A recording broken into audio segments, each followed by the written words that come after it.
మెదక్ జిల్లా మండల కేంద్రమైన వెల్దుర్తి పట్టణంలో మూడో విడత ఎన్నికల్లో బీజేపీ సంచలన విజయాన్ని అందుకుంది.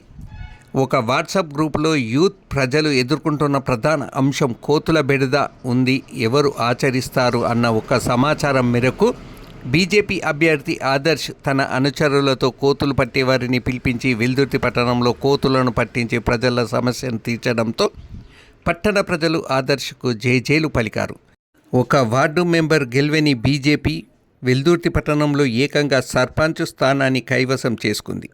నిన్న ఫలితాలు వెలువడడం, నేడు గురువారం హల్దీవాగులో అక్రమ ఇసుక రవాణాపై ఎవరికి వారే అనే విధంగా వెల్దుర్తి పట్టణ అభివృద్ధికి కాకుండా ఇసుకను అక్రమ రవాణా చేస్తూ జేబులు నింపుకునే నాయకులకు నేడు గురువారం హల్దీవాగుకు వచ్చిన ఒక ఇసుక ట్రాక్టర్ను బీజేపీ నాయకులు అడ్డుకొని తిరిగి పంపించారు.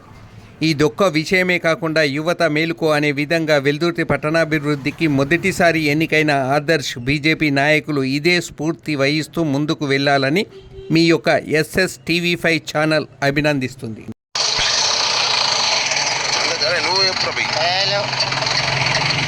వెల్దుర్తి నుంచి ఉసుకే బయటకు పోవద్దని వెల్దుర్తికి వచ్చిన ట్రాక్టర్ను రిటర్న్ పంపిస్తున్నాం బీజేపీ నాయకులు.